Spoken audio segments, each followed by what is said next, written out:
क्रिस्त में प्यारे भाई और बहनों, आप सबों को जय यीशु। दिसंबर 24 पहुंच गए।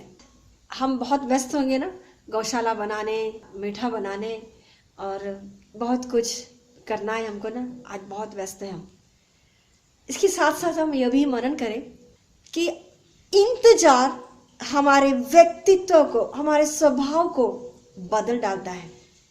इंतजार की प्राप्ति या जिसके लिए इंतजार कर रहे थे उसे प्राप्त करने के बाद हम वही रास्ते से नहीं जाएंगे, जरूर रास्ता हमारा बदलेगा, हम पर जरूर कुछ ना कुछ असर होगा। हम देखते हैं दास्ता से छुड़ाना ईश्वर की ओर से बड़े बड़े चमत्कारों की एक कहानी ही है। यदि हम देखें किस प्रकार पिता परमेश्वर ने इस्राएलियों को दास्ता से छुड़ाया और प्रतिज्ञा देश पहुंचाया, लेकिन इसके लिए मूसा को 40 वर्ष का इंतजार करना पड़ा, है कि नहीं? 40 वर्षों तक उसे इंतजार करना पड़ा। ईश्वर ने इस बीच के इस लंबे समय को मूसा के व्यक्तित्व को ही बदल डाला। इसका असर, इस इंतजार का असर मूसा के स्वभाव पर बहुत जबरदस्त पड़ा।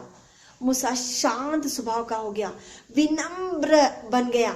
कहा जाता है कि मूसा के जैसे विनम्र और कहीं देखा नहीं जा सकता था, उतना विनम्र बन गया मूसा। और हम देखते हैं साउल की कहानी। साउल को जब दमास्कस जा रहा था विश्वासियों का कत्ल करने के लिए पूरी तैयारी के साथ, वहां पर क्या हो गया, जब प्रभु ने उसे दर्शन देकर, उसे भेंट कर कर उसे एहसास कराया कि मैं वही हूं जिस पर तुम अत्याचार कर रहे हो, और वो गिर पड़ा। हम देखते हैं उसे पुनः ईश्वर का होने के लिए या ईश्वर के उस बड़े अनुग्रह के पात्र बनने के लिए उसे इंतजार करना पड़ा। 3 दिन इंतजार किया, भूखा प्यासा अंधा पड़ा रहा, और बाद में हम देखते हैं ये साउल पौलुस बनता है। और हमारे सुसमाचार में हम उनके द्वारा लिखी गई पत्र पर मनन करते हैं, संत पौलुस के द्वारा लिखी गई पत्र। देखो, यदि हम सही तरीके से इंतजार करें, प्रत्याशा के साथ इंतजार करें, इसका असर जरूर हमारे व्यक्तित्व पर पड़ता है, हमारे स्वभाव पर पड़ता है। हम संत मत्ती का सुसमाचार अध्याय 2 ज्योतिषों का इंतजार में हमने कल जरा सा मनन किया था। हमने देखा आखिर उस तारा के अगुवाई में वे पहुंचते हैं, बालक यीशु का दर्शन करते हैं। बालक यीशु के दर्शन करने के तुरंत बाद सपने में उन्हें एक संदेश मिलता है।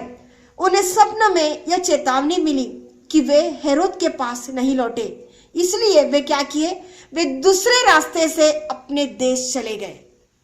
यदि हेरोद के बताए हुए वही रास्ते से जाते तो हम जानते हैं तो क्या होता। लेकिन यहाँ पर एक बार प्रभु का दर्शन हुआ, जिसके लिए इंतजार कर रहे थे उसकी प्राप्ति हुई। तब हम देखते हैं क्या हुआ, ज्योतिषीगण अपने रास्ता बदलकर दूसरे रास्ता होकर चले गए। आज हम भी बस आज की रात 25 दिसंबर कल का इंतजार है हमें।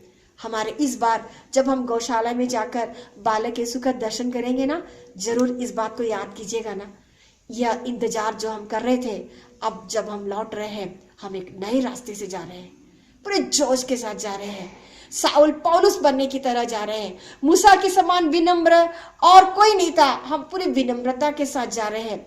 ज्योतिषियों ने अपने नए रास्ते से होकर अपने देश चले, हम भी वो नए रास्ता से होकर जाए जो रास्ता बालक यीशु हमारे मन में हमें प्रेरित करेंगे। तो हम इंतजार करते हैं प्रत्याशा के साथ।